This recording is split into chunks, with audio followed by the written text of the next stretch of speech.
allons essayer peut-être de sortir du concret pour philosopher un petit peu ensemble, si vous êtes d'accord, sur qu'est-ce que c'est l'autorité.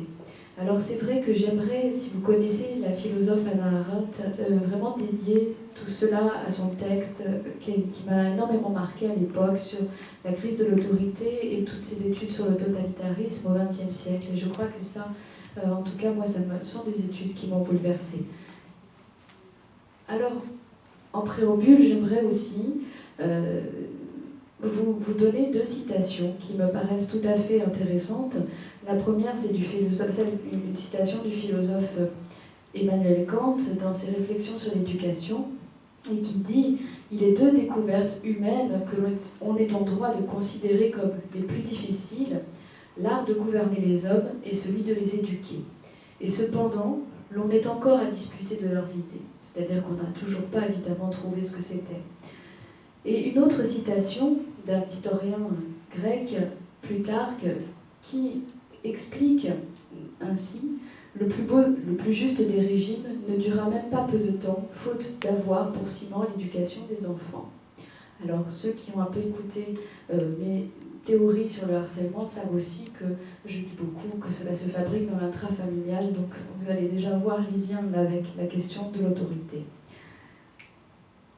Alors, dans un premier temps, on peut dire que l'autorité, c'est une notion très floue et qui est rebattue, en tout cas en France, on nous rebat les oreilles avec la crise de l'autorité et on confond beaucoup les choses. Alors, une première chose, c'est que l'autorité, c'est déjà un art de gouverner, comme le disait Kant, et c'est une notion d'éducation. Donc c'est une notion à la fois floue parce qu'on n'arrive pas bien à cerner ce que c'est, mais en même temps essentielle. Alors on va parler d'autorité morale, pour évoquer des grands savants, des grands sages en tout cas, qui nous ont permis de penser des choses, et l'argument d'autorité, pour dire que si Aristote a dit cela, c'était quand même que ça valait quelque chose. Donc voilà déjà un petit peu les éléments qu'on peut avoir. Et la question que je me suis posée, parce que ceux qui commencent un peu à me connaître savent aussi que je n'ai pas resté que dans la psychologie, ça m'ennuie profondément. Je préfère aller un petit peu voir comment ça se passe ailleurs et faire des liens croisés entre la psychologie, la philosophie, l'anthropologie sur, alors ici en l'occurrence, l'autorité.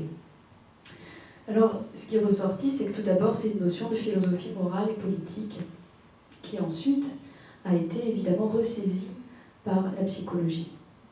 Alors, au niveau de l'étymologie de l'autorité, parce que je trouve que les étymologies nous aident beaucoup à penser des choses, alors surtout que nous, en France, nous avions encore la chance d'avoir des études, comme j'ai fait de latin-grec, qui nous permettent de revenir à l'origine des choses, à l'origine en tout cas démocratique, sur tous les fondements de notre démocratie, peut-être pas actuelle.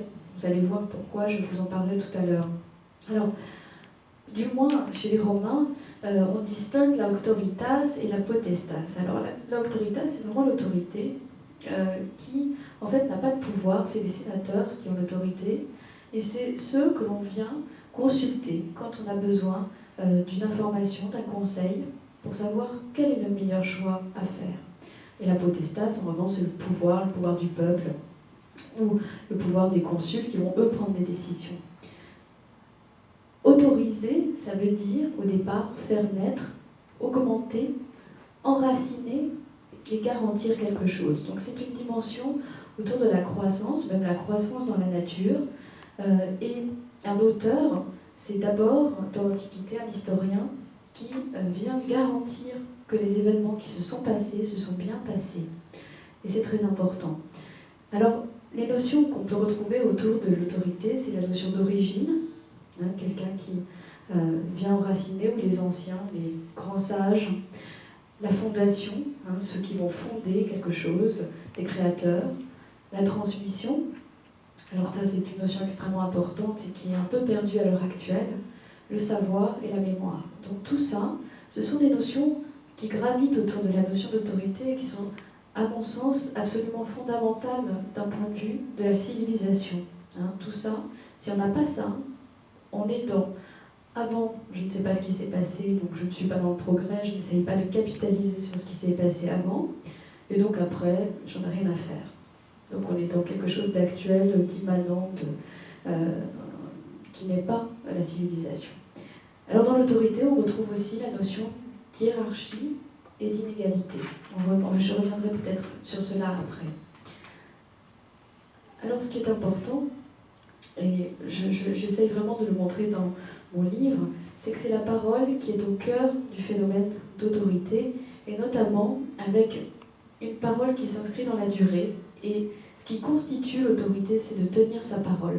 Alors vous pouvez imaginer, par exemple, si on prend les professeurs auprès des adolescents, quand ils ne tiennent pas leur parole, ils perdent évidemment toute autorité. Et la parole qui a du sens je ne dis pas le langage, le fait de parler pour ne rien dire, mais la parole, elle est fondatrice et garante dans la durée de l'autorité. Alors ce que l'autorité n'est pas, c'est le pouvoir. Elle n'est pas le pouvoir. Elle n'est pas la domination et elle n'est pas la violence. Je pourrais rajouter qu'elle n'est pas le harcèlement. Vous avez déjà compris. Alors on parle, en philosophie, on a beaucoup distingué l'espace du pouvoir, c'est-à-dire que le pouvoir il est actuel, il va prendre la place, il conquiert l'espace et il maintient son pouvoir sur l'espace. Alors que l'autorité, elle s'inscrit dans le temps.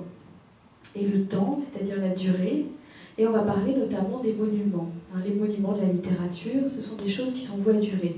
Et c'est vrai que de ce point de vue-là, les anciens, en tout cas les démocraties latines et grecques, avaient tout à fait un sens de la durée. C'est-à-dire que ce qui était construit pour des générations à venir. Et on a par exemple un très grand poète, vous connaissez certainement le poète Horace qui a été revisité par le Cercle des poètes disparus sur le Carpe Diem, et qui, quand il inaugure son ouvrage de poésie, va dire qu'il érige un monument qui est vraiment plus durable que les reins et qui va traverser des siècles. Et cette pensée de la traversée des siècles, on le retrouve aussi beaucoup dans les héros de l'Iliade. Alors là aussi, ils ont été revisités par Brad Pitt récemment, mais c'est bien, il est très bien fait ce film. Et Achille, quand on lui dit, sa mère lui dit, écoute, je suis bien embêtée parce que, en fait, tu as deux choix. Soit tu pars à la guerre de Troie, et là tu vas conquérir l'immortalité, soit tu restes et tu vas mourir jeune, soit tu restes dans ton île et puis tu te marieras, tu vas faire des enfants, tu auras une vie pépère et heureuse. Et Achille, il dit non, moi je veux conquérir l'immortalité. Alors que peut-être actuellement on prendrait le second choix. C'est très certain. Et il y a comme ça, en tout cas dans ceux qui ont fondé en Europe et en France, qui ont fondé des valeurs extrêmement fortes, et notamment les valeurs de la Révolution française, puisqu'elles ont été repiquées évidemment aux Romains et aux Grecs, une pensée de la durée de la civilisation. Et je crois que ça, c'est extrêmement important. Et deux dernières notions, peut-être autour de l'autorité. L'autorité, elle inspire à la fois la crainte et le respect. Une crainte assez respectueuse, en tout cas, pas une crainte terrorisée, mais une crainte de décevoir, notamment la personne que l'on va investir de cette autorité. Alors, ce qui est ressorti, en tout cas de mon étude, c'est que l'autorité, elle donne une légitimité au pouvoir, elle le rend supportable. Et ça, c'est très important, parce que quand on étudie, par exemple, les grands chefs, les grands leaders, les grands stratèges, on voit que Jules César, par exemple, était adoré de ses troupes. Il était particulièrement adoré parce qu'il avait un pouvoir qui était juste et qui était fondé sur une sagesse. C'est-à-dire que des fois il était intraitable, mais c'était toujours juste. Et donc c'était légitime. Alors qu'il y a des pouvoirs qui ne sont pas légitimés par une autorité. Et l'autorité est également évidemment politique, ça veut dire au sens fort du terme qu'on a aussi un peu perdu, parce que maintenant, nous, en tout cas en France, on dit les politiques. En tout cas, ils ne sont pas tout à fait respectés dans leur dimension politique. La politique, c'est vraiment la vie en commun, la cité et la capacité à vivre ensemble. Donc l'homme politique, c'est celui qui est censé porter tout cela et non pas servir des intérêts individuels. Elle est politique et elle met en œuvre la responsabilité. La responsabilité, ça va encore avec l'histoire de la parole de tout à l'heure. Ça veut dire répondre de ses actes sur la durée. Et ça aussi, c'est très important. À une époque où finalement, la façon dont on traite l'environnement, la terre, bon, hop, on jette ses déchets dans un coin, personne ne les a vus, ni vus ni connus, on s'en va. Et donc on ne va pas pouvoir répondre de ces actes. Et c'est extrêmement important à titre individuel. Ça n'est pas collectif, c'est à titre individuel de pouvoir répondre de ces actes. Alors, j'ai essayé de définir, c'était très difficile évidemment, vous l'avez compris, l'autorité comme une forme d'ascendance sur autrui, contractée par ce champ du savoir qui concerne le lien du passé au présent et la connaissance des origines. Ce qui est très important, c'est que l'autorité nous permet de capitaliser sur la connaissance ancienne. L'idée, c'est que finalement, la civilisation, ça peut être du progrès si on respecte, on apprend, on s'inscrit dans tout ce qui a été pensé avant d'extrêmement fort. Et non pas, comme on entend depuis par exemple quelques années en France, on va dire oui mais ça c'est inutile, le latin grec ça sert à rien, donc on le supprime des programmes. Ça sert à rien, c'est inutile du point de vue de la productivité, certes, mais est-ce que la productivité est utile à l'humanité? Ça c'est rien n'est moins sûr actuellement, vu comment en tout cas c'est mis en place. Est-ce que cette utilité-là, c'est-à-dire être pris dans la matière, la consommation, c'est vraiment utile pour la civilisation? Et si on avait un peu de recul, on verrait que c'est quand même tout à fait récent, dans toute l'histoire de l'humanité, ce primat de l'argent, de la consommation, etc. Et c'est peut-être pas les meilleures valeurs qu'on puisse mettre en place.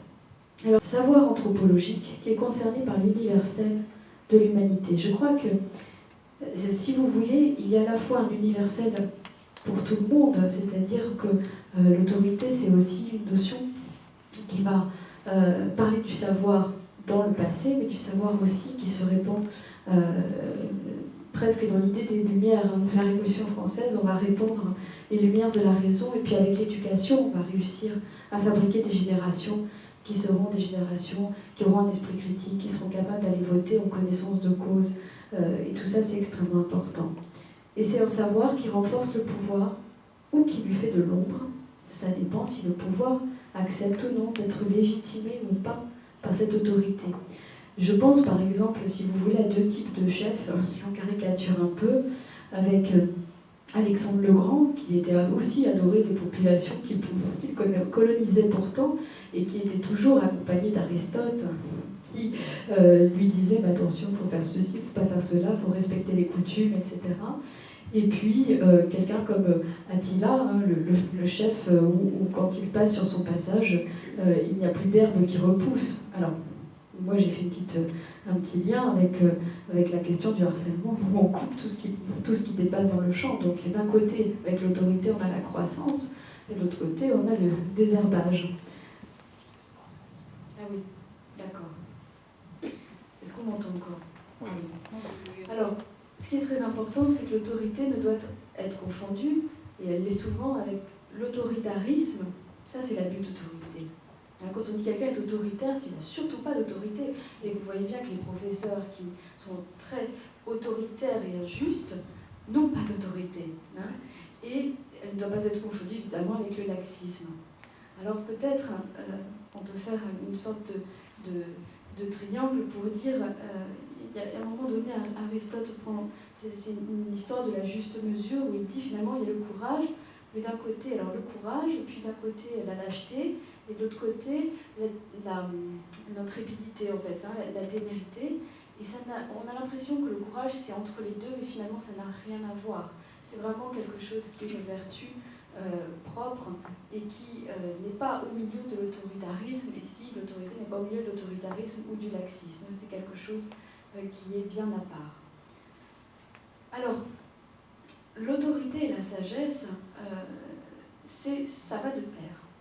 C'est-à-dire que l'autorité, pourquoi ça n'est pas l'autoritarisme? Parce que l'autoritarisme, il insécurise tout le monde. Vous avez, en tout cas nous en France, dans l'école, on a tous des souvenirs d'humiliation à l'école. Alors, moi, quand j'étais petite, j'étais trop bavarde, on me mettait du scotch sur la bouche. Mais vous voyez, c'est un peu les pratiques qu'on peut avoir. Ou récemment encore, on avait la pratique du bonnet d'âne, c'est-à-dire que celui qui n'avait pas bien travaillé à l'école se retrouvait complètement humilié avec un vrai bonnet qu'on lui mettait. Il devait circuler dans la cour avec le bonnet d'âne. Donc ça, c'est une fonction autoritaire et ça n'est pas sécurisant, ça n'est pas protecteur pour le groupe. Alors que l'autorité, elle protège et elle sécurise les groupes et les individus. C'est de la même façon, vous imaginez si vous avez Attila comme chef, vous n'êtes pas du tout sécurisé. Si vous avez Alexandre le Grand, c'est un peu mieux quand même. Donc, vous voyez la différence. Alors, l'autorité, elle se fonde sur l'expérience, l'argument d'autorité, c'est-à-dire quelque chose qui fait quand même foi et qui a de la valeur. Et les fonctions de l'autorité qu'on peut retrouver, les trois fonctions, en tout cas que moi j'ai dégagées, c'est l'engendrement, la capacité à engendrer quelque chose, la conservation, c'est-à-dire tenir sur la durée cette chose qu'on a engendrée, et la différenciation, c'est-à-dire la capacité d'avoir du projet. Alors je prends par exemple, puisque j'interviens par ailleurs dans les entreprises, si vous voulez, le chef d'entreprise. Le chef d'entreprise qui perd toute légitimité aux yeux de ses salariés à partir du moment où il infléchit la ligne de l'entreprise vers quelque chose qui est extrêmement différent du projet d'origine. Donc il ne tient pas sur la durée. Je pense notamment à des entreprises qui au départ s'étaient fondées pour le bien-être des salariés, puis à un moment donné, quand il y a de l'argent qui rentre, on se dit on va aller en bourse, etc. Et on infléchit complètement le projet d'origine, donc on ne le tient plus sur la durée. Et le nouveau projet ne fait plus du tout légitimité pour les salariés. Je crois que ça, c'est très important. Et c'est aussi en cela que l'autorité est en lien avec la culture. Et à ce moment-là, le chef d'entreprise perd toute autorité sur ses salariés. C'est-à-dire qu'il est décrié, il est critiqué, il n'y a plus évidemment de capacité de travailler ensemble. Alors, ce qui est aussi important, contrairement à l'autoritarisme, c'est que l'autorité ne se détient que de façon temporaire. Elle doit se transmettre. C'est ainsi qu'on passe de génération en génération en transmettant cette capacité et non pas en détenant un pouvoir jusqu'au bout et en refusant de le transmettre. Alors je pense notamment, peut-être en termes d'image, un jour je regardais la télévision, le soir je regarde beaucoup la télévision, je suis fatiguée, je tombe sur tout et n'importe quoi. Et j'étais tombée, c'est un reportage sur les Touaregs. Et il y avait un très très beau moment où en fait il y avait un parcours initiatique où le père emmenait son fils. Alors je crois que c'était aller vendre de la nourriture, mais c'était très très long comme parcours dans les déserts. Et à la fin de cela, en retour du parcours, le père disait que finalement maintenant son fils allait lui succéder et que tout ce parcours lui avait servi à lui transmettre des valeurs. Et je crois que là où on avait quelque chose dans l'autorité, alors que actuellement on oublie souvent ça, et même si on prend la famille, les parents n'ont plus le temps de transmettre les valeurs parce qu'ils sont pris dans le travail, dans plein de choses, et eux-mêmes sont extrêmement attaqués souvent dans leurs valeurs au niveau de ce qu'ils peuvent vivre dans leur vie professionnelle. Alors, cette autorité, si on résume, c'est un concept politique qui fonde le lien social. C'est-à-dire que comme il y a transmission, on reconnaît qu'il y a un avant, qu'il y a un après, on fait bien la part des choses, on sépare bien, et c'est très important de bien séparer les choses. Si vous m'avez entendu sur le harcèlement, dans le harcèlement c'est la grande confusion. On ne sait plus qui a quelle place. Et ça fonde la responsabilité qui est une capacité de répondre de soi et du monde. L'autorité, elle exclut les totalitarismes. Dans les totalitarismes, on a de l'emprise et de la violence. Et elle exclut l'individualisme, puisqu'il y a transmission du savoir, puisqu'il y a partage du savoir. Elle assure la continuité des générations et un partage du monde entre les prédécesseurs et les successeurs dans une durée publique, par-delà les ruptures historiques. C'est-à-dire que même s'il y a des événements extrêmement graves qui peuvent se passer dans l'histoire, parce qu'il y a des personnes qui à un moment donné ont gardé ou conservé ce savoir, elles le transmettent. Je pense notamment, vous savez, nous en France, on a été aussi extrêmement envahis. Et par exemple, toute la conservation des manuscrits de l'Antiquité, c'était les moines qui conservaient dans les monastères avec la grande barbarie autour qui détruisait tout. Et l'autorité conseille là où le pouvoir ordonne. Et je crois que ça aussi, c'est très important. Ça, je l'ai déjà dit. Je reviens. Voilà. Les domaines de l'autorité, je l'ai suggéré tout à l'heure, il y a une séparation des places. Chacun a sa place avec l'autorité.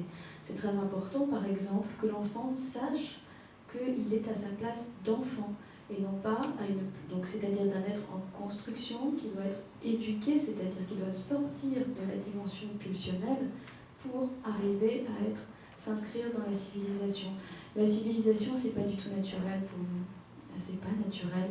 C'est quelque chose qui se construit, qui s'apprend et qui est très difficile. C'est-à-dire qu'on apprend un niveau de langage, on apprend un niveau de respect, d'intériorisation des choses.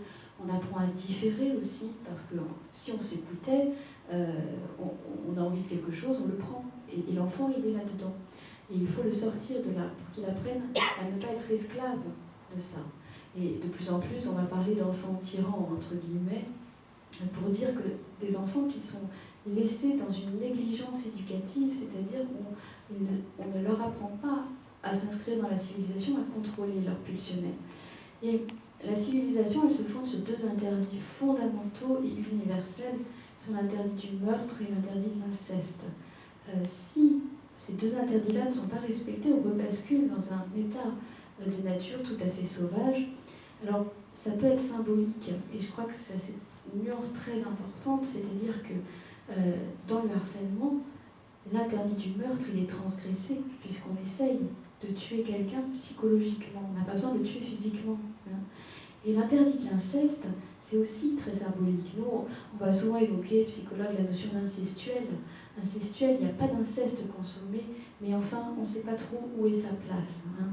Et dans les entreprises, il y a des entreprises comme ça où les choses sont complètement entremêlées, je pense notamment à un cas complètement fou, où dans une entreprise extrêmement machiste, où j'étais allée faire un diagnostic, les hommes en fait filmaient leurs ébats sexuels avec leurs femmes et les transmettaient sur le serveur de l'entreprise, alors les autres pouvaient regarder, etc. Vous voyez la dimension d'inceste, en fait, hein, qui est là.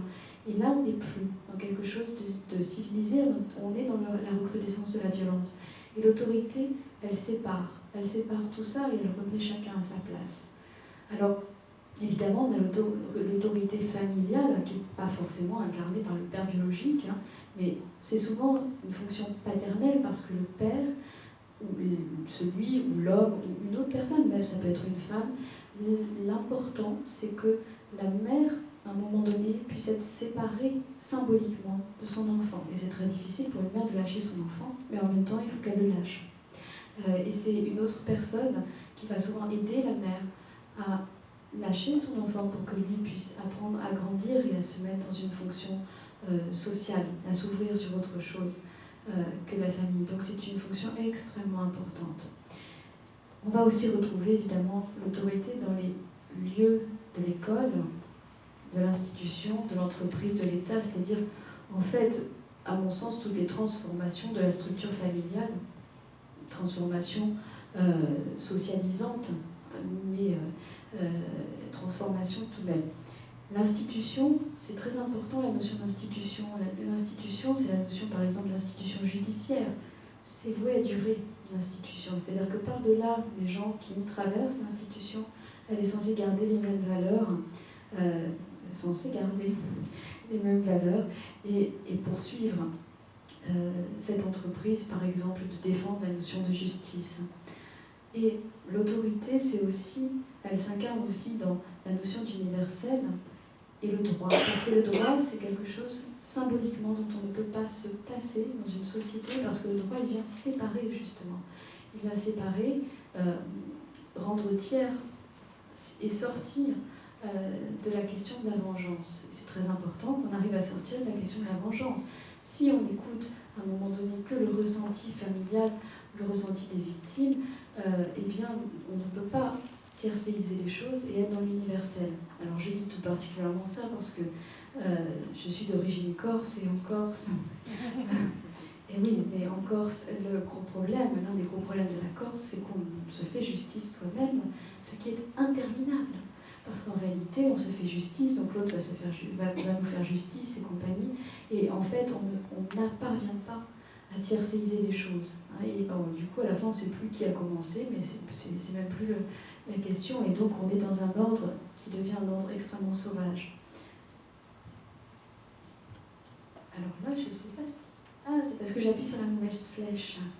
Voilà, c'est pour ça que je me disais qu'est-ce qui... Alors, ce qui est important, c'est que l'autorité, c'est-à-dire ce qui nous civilise, ça va commencer dans l'éducation.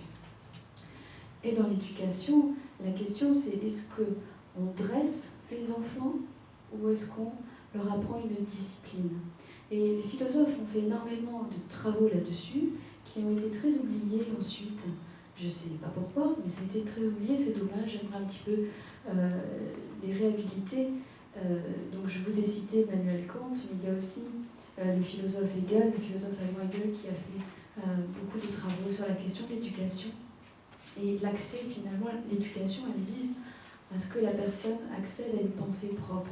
Et pour cela, il faut qu'elle se discipline, c'est-à-dire qu'elle apprenne à différer ses pulsions, qu'elle apprenne la notion d'effort, de mérite, et qu'elle sache évidemment que tout ce qu'on acquiert facilement, en général, ça n'a que peu de valeur. Et en réalité, en contresens, on a eu beaucoup d'études en France sur ce qu'on a appelé la pédagogie noire. La pédagogie noire, c'est tout ce qui est le dressage de l'enfant, c'est-à-dire l'assimilation de l'enfant à un animal.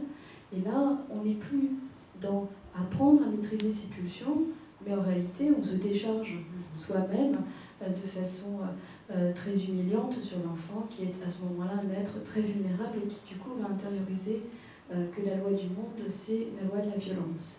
Et je crois que c'est une vraie réflexion peut-être à remettre en œuvre et vraiment sur le chantier dans les écoles et dans les familles.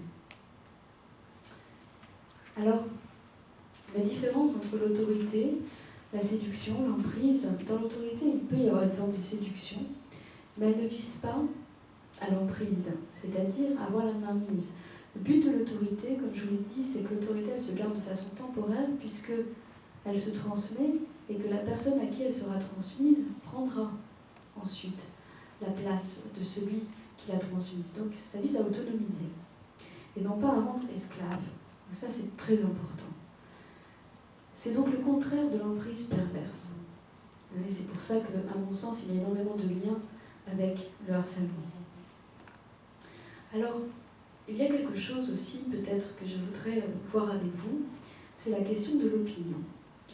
Tout à l'heure, je vous ai dit que l'autorité, elle se consolide par le savoir, mais elle se fragilise quand le savoir est confondu avec l'émotionnel de l'opinion. C'est ce que Platon appelait le règne de l'opinion, c'est-à-dire ce que pense, par exemple, ce que moi je pense de la physique, ça vaut ce que pense le prix Nobel de la physique.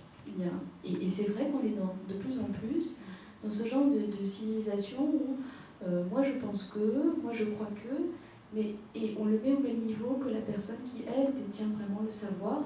Et vous voyez beaucoup ça, à mon avis, nous en tout cas on voit beaucoup dans les écoles, où finalement les parents savent mieux, ou les professeurs savent mieux que le grand professeur machin. Enfin, et c'est vrai que ça c'est encore une fois une question des places, c'est-à-dire on ne sait pas à quelle place mettre le savoir, donc on fait semblant de l'avoir, et puis alors que c'est une opinion et que c'est tout à fait émotionnel. Donc c'est très important aussi de savoir se référer aux personnes qui détiennent ce savoir. De la même façon, tout à l'heure je vous ai un petit peu parlé de la consommation. Alors consommer, c'est ce qu'on fait quand on n'a pas encore intégré la maîtrise du pulsionnel. C'est-à-dire que le bébé, il se nourrit, et puis il sait faire que ça, jusqu'à ce qu'on lui apprenne à faire autre chose.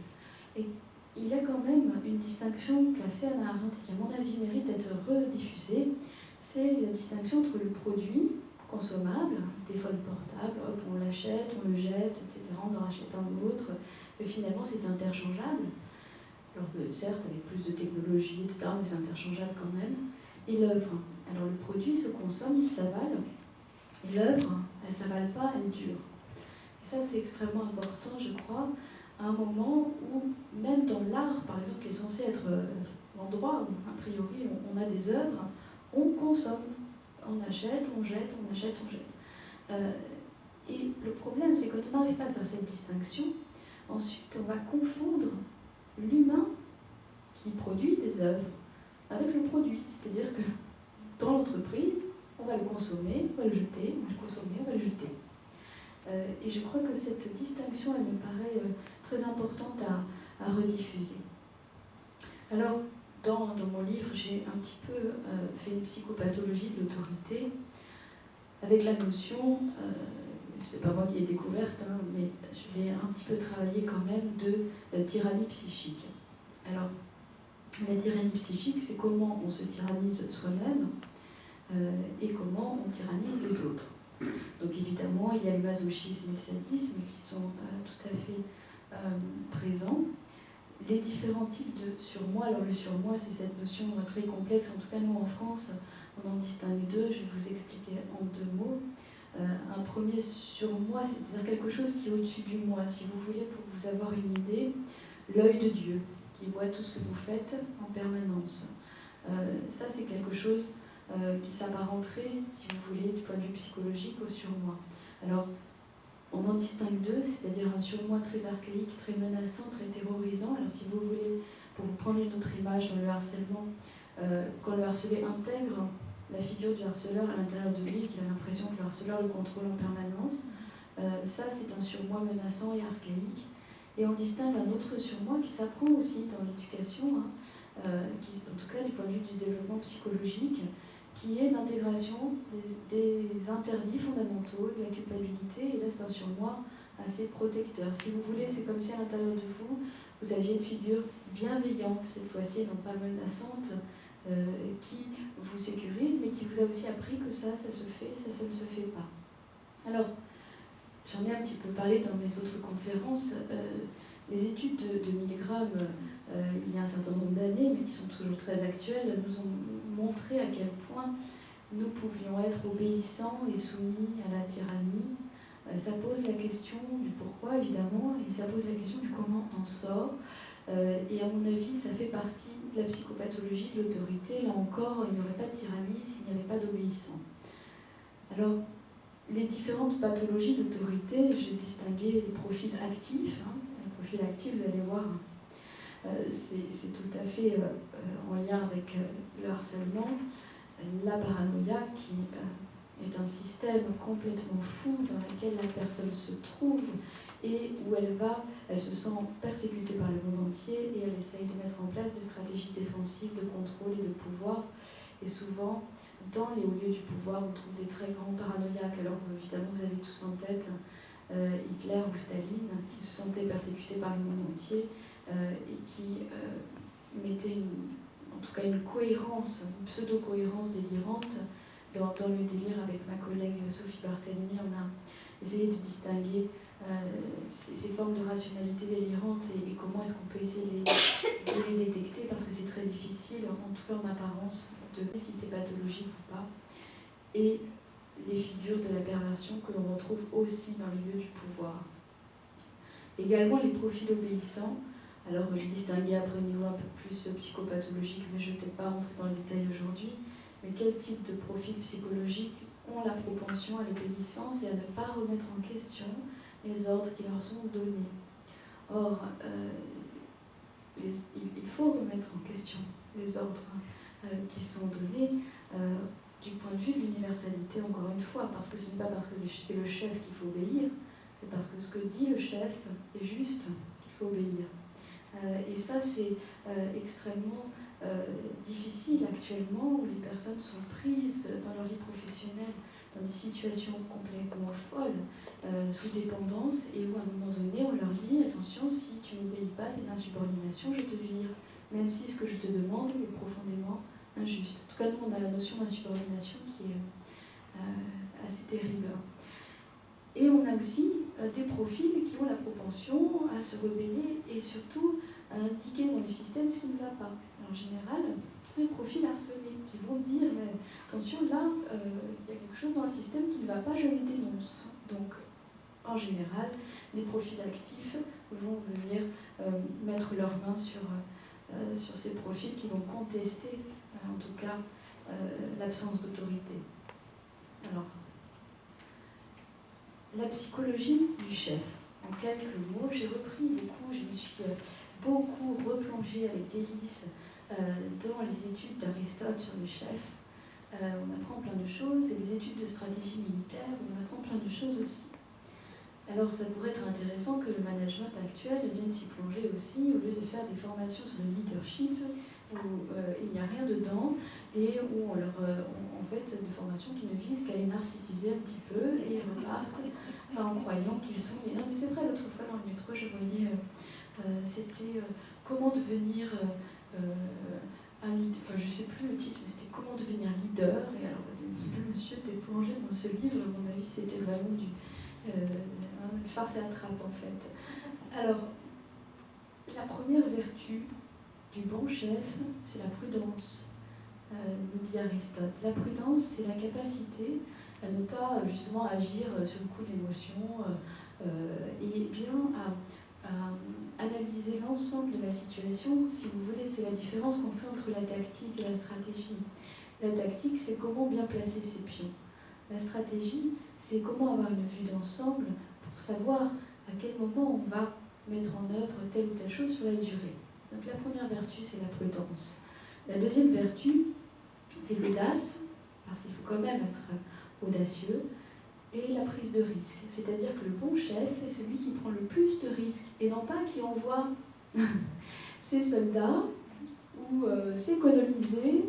En France, c'est ce qu'on a fait, on a envoyé nos colonisés en première ligne pendant les grandes guerres mondiales. Donc là, la prise de risque était un petit peu minime, mais dans le monde, on envoie aussi des enfants sur les premières lignes. Et le bon chef, c'est celui qui est quand même en première ligne et qui prend le risque et qui montre l'exemple sur la prise de risque. Également l'exemplarité. Alors l'exemplarité sur les valeurs qu'il veut transmettre à son équipe et sur la dimension du projet. Également la reconnaissance et le respect de tous, mais qui sont liés à cette notion de justice, de prudence, d'audace, de risque. Et enfin, la capacité à trancher, à mettre des limites sur les débordements qui peuvent arriver. Alors j'ai un cas qui me revient en tête. Un jour, au moment où j'avais publié le premier livre sur le harcèlement, j'ai une personne qui m'appelle, parce qu'on m'appelle beaucoup pour me soumettre des cas, et il me dit, je suis très ennuyée parce que je suis manager dans l'équipe, il y a une personne qui se fait harceler par tout le monde. Alors voilà un chef qui n'est pas autoritaire, mais qui n'a pas d'autorité. Parce que il était incapable de protéger cette personne. Alors je lui dis, mais expliquez-moi quand même pourquoi vous n'arrivez pas... alors il me disait, mais est-ce que je fais un management participatif? Alors participatif, c'est en fait tout le monde participait au harcèlement. Oui, c'était ça. Et donc, voilà, les contresens qu'on peut avoir à l'heure actuelle, en réalité, le management, le chef, il est toujours investi par ses subordonnés d'une façon, en tout cas les gens attendent cette fonction de protection. Donc un chef qui participe trop, il n'assure pas cette fonction de protection. Un chef trop autoritaire, il n'assure pas non plus cette fonction de protection. Alors, le bon leader aussi, il se soumet à la loi qu'il se donne et qu'il donne aux autres. C'est-à-dire qu'il n'y a pas un traitement de faveur. C'est-à-dire que, et vous le savez aussi, le parent qui fume du shit et qui dit à son enfant il ne faut pas que tu fumes, il n'a pas trop d'autorité sur son enfant. Mais oui, parce que on a c'est Kafka, je le cite un petit peu dans l'autorité parce qu'il a écrit une lettre à son père où il lui dit mais en fait ce qui était terrible c'est qu'à table tu avais tous les droits et nous n'en avions aucun et c'était tout à fait injuste et finalement tu nous disais de bien se tenir etc. et toi tu ne le faisais pas. Donc, tu ne te soumettais pas à la loi que tu nous demandais d'observer. Le bon leader, il encourage aussi des conditions d'autonomie de chacun. C'est-à-dire que ce n'est pas une personne extrêmement frustrée qui vise à contrôler, à enfoncer. C'est une personne qui va encourager les potentialités et qui va même viser à ce que ses subordonnés le dépassent un jour. Et là, je parle du leader, mais c'est pareil pour le professeur et c'est pareil pour... les parents, hein. Et c'est pareil pour les chefs d'État, c'est encore autre chose.